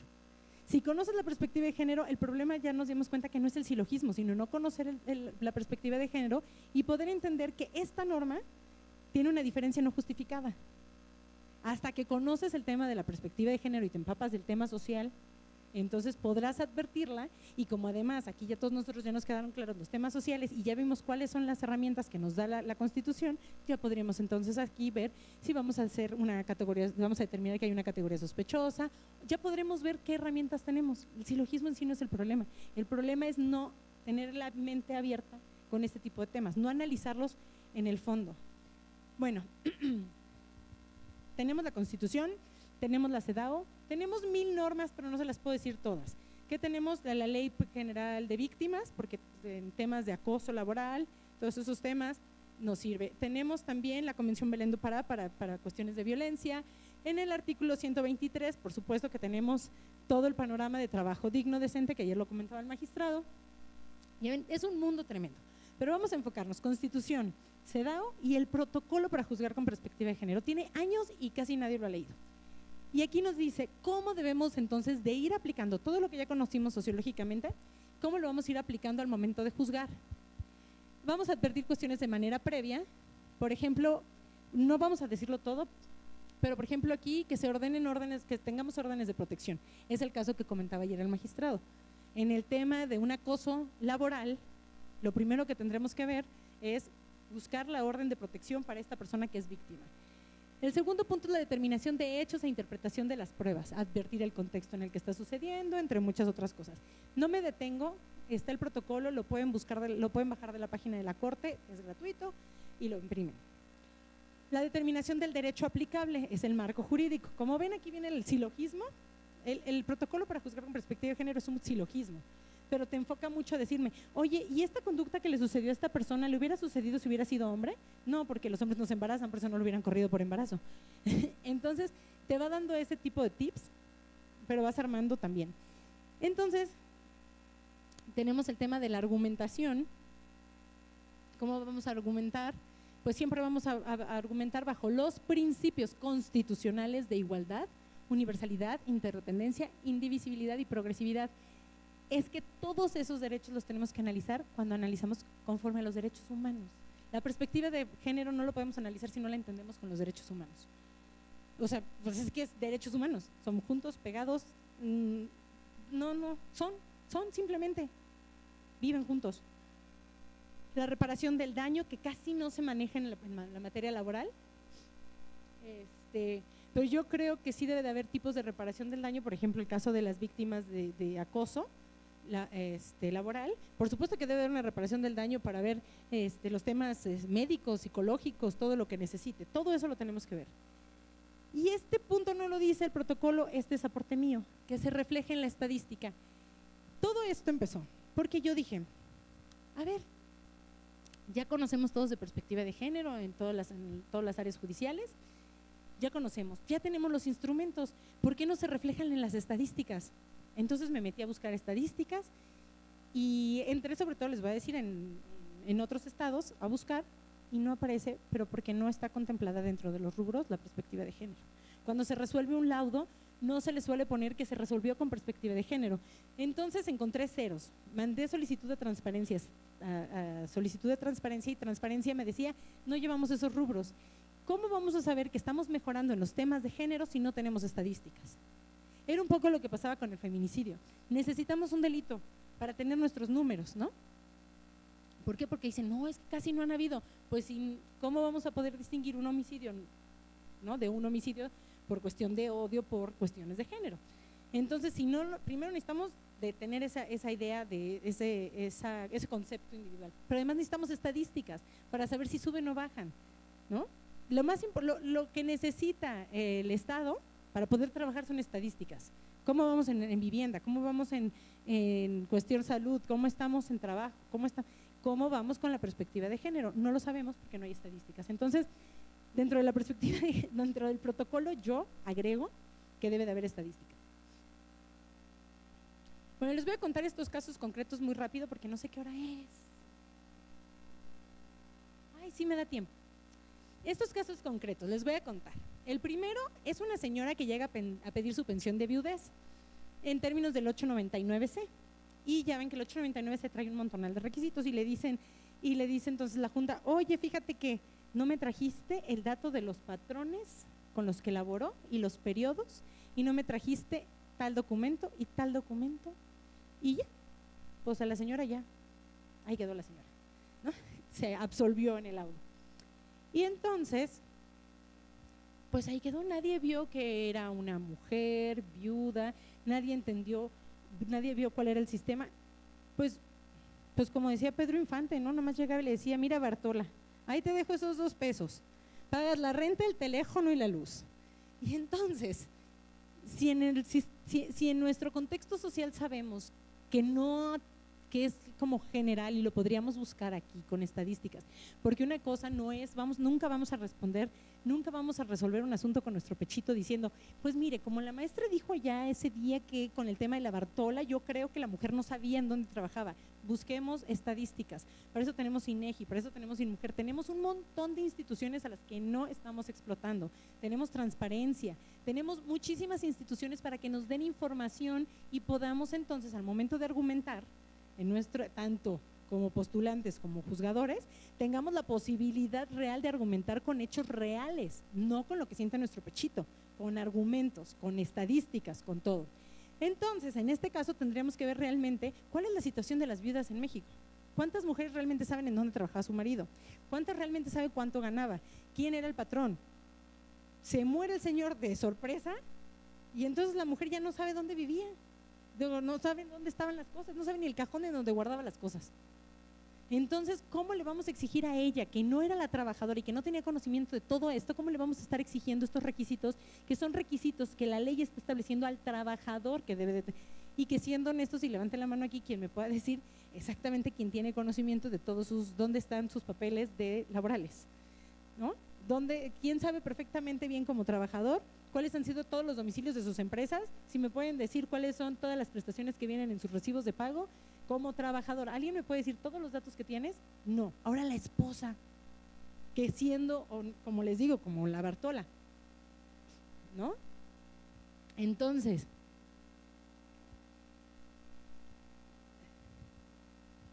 bueno, está la renuncia firmada por instrucción del patrón. Este es el asunto de que salió una tesis de la Corte que decía, me corrieron, tuve que firmar la renuncia y yo estaba a 3 meses de dar a luz. Pero me obligaron y le dicen, no, está firmada y ya se acreditó que la firma es tuya. Pues sí, te estoy diciendo que yo firmé, pues o sea, ni siquiera te voy a presentar perito. No, pero pues ya está dicho, ahí está tu voluntad. Y entonces la corte dijo, espérate, hay que tener cuidado con eso. Lo dijo para la oferta de trabajo específicamente, pero bueno, trae ahí cuidados en donde dice, hay que tener cuidado. ¿Qué tan lógico nos suena que una mujer a 2, 3 meses de dar a luz va a dejar seguro social? ¿Dónde va a parir al niño o a la niña? ¿No? Ya sé que les digo, de verdad, nadie debe de sentirse mal cuando nos pasa. Digo, yo traigo dando estas conferencias rato y me sigue pasando. De verdad es que estamos hechos así desde que crecimos, traemos este chip. Hablamos de manera universal de este modo. Bueno, pues les decía, entonces aquí habría que, le dijeron, no, pues por default está la renuncia, no la alegaste, se absuelve. El artículo 13, fracción segunda de la Ley del Seguro Social, trabajo doméstico. En este asunto, pues no se había advertido toda la situación que tienen las trabajadoras domésticas. No tienes derecho a la seguridad social porque lo dice la ley. Pues sí, si lo advertimos de manera positivista, si la ley lo dice con el nazi, pues decimos así lo dice, ¿no? Entonces te mando al campo de concentración. Pero aquí había que analizar por qué razón las personas del trabajo doméstico, que en su mayoría son mujeres, no tienen ese derecho, ¿no? Entonces, en primer lugar, en el laudo no se contestó realmente esa situación, no se advirtió. Y finalmente el despido por embarazo en un juicio laboral burocrático. Este asunto resulta que es una trabajadora de confianza en el burocrático y la corren por el embarazo. Entonces va ante el tribunal y le dice, me corrieron, y dicen, pues ni siquiera analizo la litis, ya ni analizo, eres de confianza. Y cuando eres de confianza, ¿qué? No tienes estabilidad en el empleo. Entonces no me voy a meter a ver si en efecto hay o no hay. Sin embargo, en este asunto había que advertir que la Constitución señala que ninguna mujer embarazada puede perder su empleo y que además deberá de recibir las medidas de seguridad social. Entonces era necesario cambiar el chip de los asuntos de trabajadores de confianza del burocrático y sí iniciar analizando realmente si existió o no el despido, porque si existió, entonces ya digo, y eres de confianza, entonces ¿qué limitaciones podemos tener? Pero ¿qué beneficios puedes tener porque eres mujer y estás embarazada, vas a dar a luz y no tienes seguridad social? ¿Sale? Estos son algunos casos de ejemplo muy, bueno, todos estos son de mujeres. Casos de hombres han sido, oye, es que fíjate que me negaron el derecho a guarderías porque soy papá y el derecho nada más lo tienen las mujeres. Y entonces en principio le dicen, pues la ley nada más dice, ¿cómo dice la ley? Nada más le corresponde el derecho a guarderías a las mujeres. Por tanto, nuestro silogismo dice, es correcto que te lo hayan negado. ¿Qué pasó ahí? ¿El problema realmente fue el silogismo? ¿El problema qué fue? Fue la falta de visión de perspectiva de género y entender que existen, que cada norma que analizamos, que entendemos, tenemos que buscar si tiene alguna diferencia directa o indirecta para algún sujeto. Tenemos que comprender desde un principio los sujetos. Entonces, bueno, ese es un ejemplo para trabajadores. Por otro lado, en la comunidad, cuando una mujer le quiere dejar la pensión a otra, que es su pareja, no se puede. ¿Pero por qué no se está pudiendo? Porque la norma no nos lo permite. Y ya, sin hablar específicamente de género, en términos generales, hablando del derecho al trabajo, un trabajador médico residente pide, está en su primer año de residencia y lo suspenden, lo cesan, se va a juicio, pero solamente los residentes pueden tener 4 años de residencia. Cuando se resuelve el juicio, ya habían pasado los 4 años de residencia, se dice que no puede haber prórroga y por tanto pues ahí tiene su derecho a sus salarios caídos, porque tuvo razón y sí lo despidieron. Aquí que también estamos dejando de ver, estamos dejando de analizar a los sujetos, quién es, qué es, cómo le conforma. Entonces, de todos los ejemplos que les pongo, lo que quiero que veamos es, de todos los ejemplos que les pongo es que veamos que debemos de analizar 2 partes importantísimas cada que presentemos una demanda o estemos resolviendo un asunto. Esta es una réplica que está en la corte de Luis Nishizawa y la pongo hoy porque esta habla ya de la justicia, de cómo se imparte justicia. ¿Por qué me encanta? Porque además de que es una mujer empoderada esta justicia, ya no trae la venda, ya muchos sabemos por qué no trae, ya le quitaron a la justicia la venda de los ojos. Y la razón aquí es porque evidentemente cuando juzgas con derechos humanos, en vamos a entender que está en nuestra perspectiva de género, te quitas la venda de los ojos, dejas de juzgar de manera positivista para entrar al análisis real del caso y a la naturaleza propia de la norma, ¿sale? Por eso pongo a esta mujer que me encanta. Bueno, entonces, esto es ya la conclusión. ¿Qué necesitamos tanto para proponer en el momento de presentar nuestra demanda y qué necesitamos al momento de resolver para hacerlo con perspectiva de género o, me gusta muchísimo más decirlo, como con una visión de derechos humanos? Número 1, identificar al sujeto o sujetos involucrados y realizar un estudio de interseccionalidad. A esto yo le llamo un estudio individual de la persona, de todos los asuntos que les conté ahorita. Por ejemplo, pudimos haber visto que se trataba de una mujer de 65 años, viuda, que además es de un pueblo originario, algún lugar. Todo eso me va a dar armas para poder contestar. Cuando yo digo armas, es que me va a dar estos fundamentos que necesitamos para que nuestra sentencia, o cuando lo está solicitando, le estés dando armas al juzgador, porque a veces como juzgadores dices, ¿y cuántos años tenía la señora? No viene, no tengo una sola, a ver, búscale a ver si viene algún recibo de pago. No, pero es la viuda. A ver, el acta de nacimiento, el acta de matrimonio, algo. O sea, las partes nos tienen que dar, pero no nada más es contarnos ahí en los hechos así bonitamente, dar elementos, porque para hacer todo esto no se hace del corazón, no se hace de tripas corazón, se tiene que hacer con elementos suficientes, les digo, o pruebas, o estadísticas, o contexto social, o donde se puedan agarrar, pero denle sustento real. Entonces lo primero es identificar al contexto en su individualidad, la interseccionalidad. El tema de ayer que platicaba el magistrado, es una costurera de 55 años, ¿en dónde va a conseguir trabajo esta mujer si no la reinstalamos? ¿Qué otro tema? Pero igual que como lo vemos con esta persona, lo tenemos que ver. En materia laboral siempre vamos a estar más siempre al trabajador, evidentemente, porque es la clase desfavorecida, pero el mismo estudio lo debemos de hacer conforme al patrón, ¿sale? En alguna ocasión vi un asunto en el que venía un enfermero que venía demandando a una viejita de 90 años porque era su patrona, que era la que él cuidaba. No, te pagaban para que la cuidas, la pobrecita señora no se podía ya ni mover, ¿no? Entonces también veíamos la situación de la viejita, que era la demandada, y entonces empezabas a analizar toda la situación de la señora. Tenía como 40 enfermedades, ya no estaba en cama. Entonces todas esas situaciones te dan un panorama muchísimo más amplio, te quitan la venda de los ojos al momento de resolver. Entonces lo primero, yo les digo, siempre identifiquen a los sujetos involucrados, analizando su interseccionalidad. Esto es, armemos un contexto individual. Y algunos me preguntan, ¿tiene que venir en mi demanda o tiene que venir en la sentencia? Pues yo les diría que de principio sí, siempre. Porque si no lo hacemos así, no nos vamos a acostumbrar a hacerlo y a verlo. Es como abrocharse las agujetas. La primera vez que te las abrochaste, le diste una vuelta, le diste otra vuelta, y luego te acordaste cómo y terminó siendo un moñito. ¿Cuántos años después ya no sabes ni cómo te las abrochas? Simplemente ni siquiera te acuerdas que te las abrochaste y las traes abrochadas, ¿no? Ese tema yo digo, si me preguntan, ¿hacerlo? Nunca está de más. Después de que conocimos el contexto individual de esta persona, el contexto social. Este contexto social lo hizo la Corte en el asunto de las trabajadoras domésticas y presentó informes del INEGI, en donde dijo cuál era la situación de estas personas, y que pues obviamente se quedaban sin seguro social, y en qué momento, en fin, hizo todo un estudio, no de la persona, no de la señora que fue al juicio laboral, hizo un estudio de todas las trabajadoras domésticas y cuál es la situación que tienen en México, porque todo eso nos está ayudando a poder entender la norma cuando la volvemos a analizar. Después, vamos a analizar el derecho humano, objeto de protección y el alcance de este derecho humano, porque no vamos a pensar siempre que el derecho humano que estamos protegiendo es la reinstalación. No, en el caso que platicaba ayer el magistrado, recordarán cuál era el derecho humano que se estaba viendo afectado en el tema del acoso. El derecho al trabajo digno y decente. El derecho al trabajo digno y decente.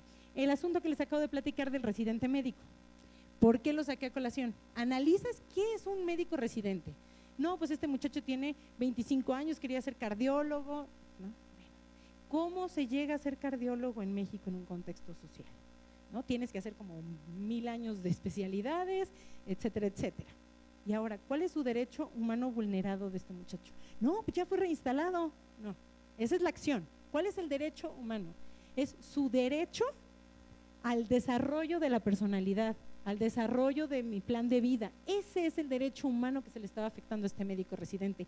No se le estaba afectando a él, que le importaban unos salarios caídos. A los 25 años ya no puedes ser más que médico general, ya te coartaron tu derecho de ser cardiólogo para toda tu vida, y tu plan de vida era ese, y todavía te querías ir a hacer 1000 cosas con tu cardiología a otros lados. Entonces aquí lo que nos afectaba era ese derecho humano de esta persona, no en realidad la reinstalación o los salarios caídos. Pero se decía, ya ganó, ya tiene salarios caídos. Es que los asuntos no se ganan o se pierden, se respetan o no se respetan derechos humanos. Y luego, ya después de eso, vamos a analizar la litis laboral. Ya una vez ya dijimos, ¿cuál es el contexto individual? ¿Cuál es el contexto social? ¿Cuáles son los derechos humanos vulnerados en este caso? Luego, ¿qué viene alegando? No, pues la reinstalación. Ah, muy bien, ahora sí le entramos al estudio de la reinstalación. No podemos estudiar la reinstalación de manera aislada, porque entonces nuestros silogismos no nos van a servir para nada, porque no vamos a saber aplicar todo lo que ya platicamos de perspectiva de género, y todos los instrumentos que ya vimos que tenemos para hacerlos valer, no los vamos a saber aplicar, ¿no? Porque no tenemos toda la información. Entonces, pues básicamente esta es la propuesta. Yo veo que en la actualidad los asuntos laborales, tanto en las juntas como en los amparos directos, siempre se analizan atendiendo a la acción. Nos cerramos a la acción, somos accionistas y en ese entendido dejamos de ver los problemas reales. Seguimos siendo muy positivistas, no nos salimos, y además tenemos un tanto de prejuicios en contra de algunas nuevas técnicas o algunas nuevas ideas, no la perspectiva de género como nueva, pero siempre nos estamos todavía limitando a decir, podemos hacer esto. No, siempre se ha hecho así, ¿eh? No podemos hacer eso porque siempre se ha hecho así como lo hacemos ahorita, pero lo podemos resolver nosotros. No. Entonces, yo diría, mucho antes de iniciar, fijar la litis y establecer cuál es la acción, hay que analizar, número 1, el sujeto en su contexto individual. 2, el sujeto en su contexto social. 3, los derechos humanos vulnerados. Y entonces sí, le entramos como querramos a nuestro asunto laboral, ¿sale? Y esta es mi niña que tiene esperanza de que con todo este proceso nuevo vamos a lograr implementar y respetar los derechos humanos. Estoy segura que sí, que teniendo de frente a las partes y pudiendo tener este conocimiento real de estas circunstancias, de estos contextos, considero que estamos en una gran oportunidad para mejorar las cosas. Siempre he pensado que se le ha dado muy poca oportunidad al derecho laboral. Desde la universidad, quienes se recuerden, todos querían en penal porque había mucha sangre, en fiscal porque había mucho dinero, ¿no? Pero en laboral como que era el hippie, el wannabe de la universidad, y no nos tomaban la responsabilidad real que el derecho laboral tiene.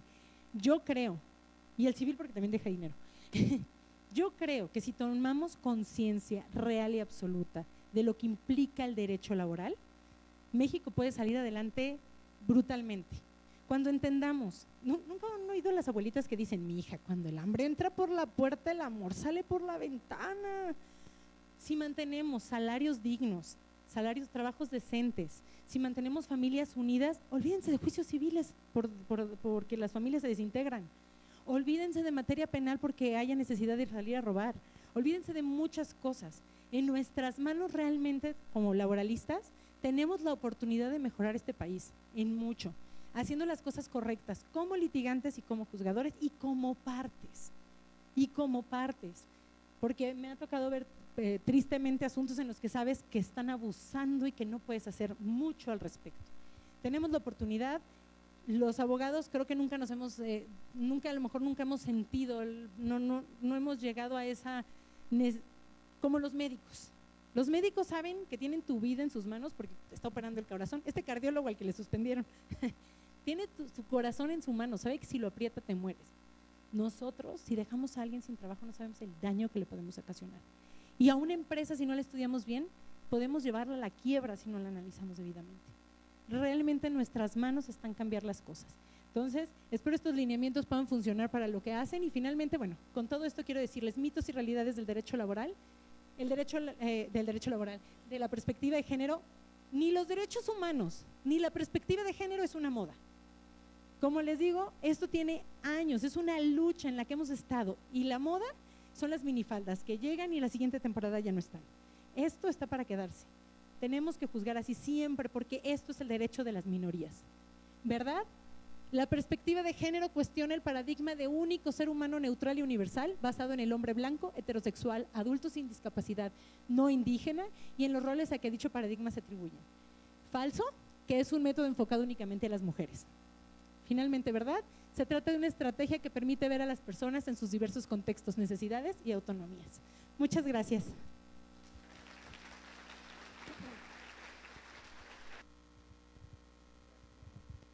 Buenas noches, maestra. Sobre lo que decía usted sobre la categoría sospechosa, yo le quería comentar, a ver si está correcto lo que yo entendí.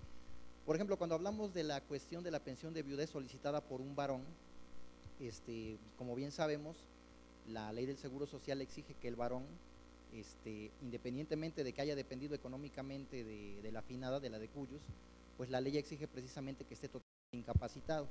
Independientemente de que ya tenemos criterios que dicen que pues ese artículo es inconstitucional, pues yo siento que sí aplicaría esa situación, ¿no? Porque precisamente se le exige al varón algo que no se le exige a la mujer. No sé si estoy equivocado. No, está totalmente lo cierto. Ahí había una categoría sospechosa. ¿Por qué ella sí y ellos no? Muy amable, gracias. Okay. Bien, ¿alguien más? Ok. Sí, va para allá, el micrófono. Su nombre, por favor, y de dónde viene.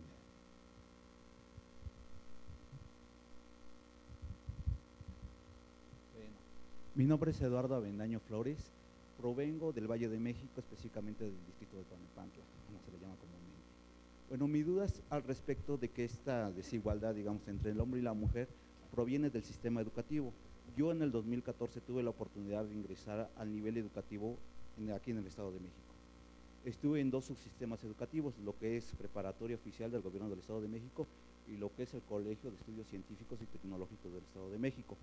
Uno es un bachillerato general y el otro es un bachillerato tecnológico. En ambos pude percatarme que se le exigía a las mujeres utilizar obligatoriamente falda. Era, digamos así, como que a mí me causó un shock porque yo provengo de la universidad. Entonces ingresé en un bachillerato, bueno, en el Colegio de Ciencias y Humanidades, y cuando ingresé me percaté que todas las mujeres elegían su vestimenta y la mayoría elegía pantalón y aparte vestirse como ellas quisieran, ¿no? Lo cual no nos causaba a nosotros conflicto porque sabíamos que eran mujeres. Eso no distingue ni diferencia un hombre de una mujer. Sin embargo, yo cuando entro como profesor a estos subsistemas, pues sí veo que hay una distinción, ¿no? Obligan a las mujeres a utilizar falda. Y entonces, bueno, pues lo que hago es preguntar a través del sistema de acceso a la información del gobierno del Estado de México, ¿cuál era el fundamento legal? 1, para obligarlos a utilizar obligatoriamente el uniforme. 2, ¿por qué a las mujeres se les exigía la falda? Y me contestaron de la siguiente forma. En primer lugar, no tenían ni un fundamento legal para exigir el uniforme. Se basaban en un reglamento o en una disposición federal que era aplicable a bachilleratos tecnológicos del gobierno federal, no del gobierno local. Posteriormente me dijeron que era por seguridad e higiene, y nunca me explicaron por qué era eso de seguridad e higiene. Ahí se quedó la duda. Dice, era por seguridad e higiene, pero pues qué. Y después me dijeron que era por identidad de cada institución. Bueno, ahí sí un poco quisieron como arreglar las cosas. Sobre lo que respecta a la mujer, que por qué la obligaban a utilizar falda, no dijeron nada. Entonces quisiera saber, digamos, si esta desigualdad se debe, digamos, desde que del sistema educativo proviene, digamos, estas prácticas y costumbres, porque después nos damos cuenta que en el DF por lo menos ya se le da la opción a la mujer de utilizar falda, pero eso es reciente, tiene apenas el año pasado que se estableció, y parece que en el 2016 el Estado de Nuevo León sí ya permitió que se vistieran como quisieran los alumnos. A la hora de, digamos, de cuestionar estas informaciones, veo que las autoridades contestan con muchas evasivas, ¿no? O de plano se quedan en silencio y no saben cómo contestar. Esto va afectando, digamos, después en la vida adulta, digamos, de las mujeres, porque empieza a haber esta desigualdad. Entonces, ¿no sería mejor, digamos, empezar a cambiar también este sistema educativo con este currículum oculto que acostumbra, digamos, a las mujeres a utilizar falda? Y bueno, dejarla que ella elija libremente, si quiere utilizar falda, que elija falda, si quiere utilizar pantalón, que elija pantalón, igual un hombre, Y también veo mucho en este sistema educativo estatal que los obligan a los hombres obligatoriamente a que se corten el pelo de casquete corto, nunca llevan el pelo largo, y a las mujeres la toleran. Entonces, digamos, este aspecto, digamos, de reglamentación que a veces es interno y que llega al absurdo de llegar a reglamentos internos escolares, en donde dice que en algunas escuelas, bueno, preparatorias que pude observar, digamos, estos reglamentos, dice que en algunas se les obliga a las mujeres a que utilicen a 2 dedos arriba de la falda, en otros dicen que debe de ser abajo. Entonces, digo, hasta eso las están como controlando. Y el del hombre sí, obligatoriamente pantalón y camisa y su suéter. Entonces digo, vi, bueno, en el CSH cuando yo estuve, vi tal vez unas situaciones de compañeros que traían pelo largo, y a mí no me causaba conflicto porque me acostumbré, digamos, a verlos con pelo largos, mujeres con pantalones, y se vestían como ellos quisieran. Entonces, digamos, este control sobre el cuerpo, tanto del hombre y de la mujer, es lo que nos termina desigualdad. Entonces, yo diría que la falla también viene desde el sistema educativo, y así nos educan desde chiquitos. Entonces, cuando vemos en adultez, pues tal vez creemos que siempre la mujer debe llevar falda, ¿no? Porque es mujer, y el hombre siempre debe llevar pantalón porque es hombre, ¿no? No puede llevar short, no puede llevar, no sé, minifaldas, digamos así. Entonces, digamos, esta situación pues proviene es más estructural. Yo creo que el problema viene desde abajo, desde que nos educan. Y mientras no cambie este sistema educativo, al final de cuentas, pues seguiremos igual, ¿no? Digamos, esa es mi opinión personal porque lo vi en la práctica y pues, creo que no nomás viene de lo laboral, viene desde el sistema educativo, ¿no? No, claro. Formal. Sí, claro. Yo traté de enfocar esta plática a la materia laboral, pues porque era lo que nos refería, pero tiene toda la razón. Este es un problema estructural, es un problema que les digo social, es histórico y está en todas las estructuras. Está en la escolarizada, está en la oficina, está desde antes de que nacemos, como les digo, cuando antes de que nacemos ya nos están preguntando de qué color va a ser la ropita, y en la escuela, especialmente por la escuela, se está luchando mucho por incluir estos temas, nada más que también tenemos, intentamos que en las escuelas se cambien los sistemas educativos, todo ¿cómo se llama? su plan de estudios, pero también hay mucho rechazo porque hay miedo, es algo desconocido, tratar de comprender que somos iguales, pensar que las niñas pueden ir de pantalón es algo muy raro y que los niños puedan llevar el cabello largo también. Es una cuestión de estructura, es una cuestión de chip, muchas escuelas ya lo hacen, muchas escuelas lo están cambiando, pero se dice que vamos a tardar unos 100 a 150 años a que logramos barrer con todas estas, si bien nos va. Entonces, sí, tiene toda la razón, hay todos esos problemas, nunca le van a dar un fundamento, solo le van a decir porque así se ha hecho, ¿no? Bueno. Bueno, pues al ver que ya no hay más, muchas gracias, maestra, gracias por su conferencia. Poder Judicial Mexiquense y su escuela judicial, orgulloso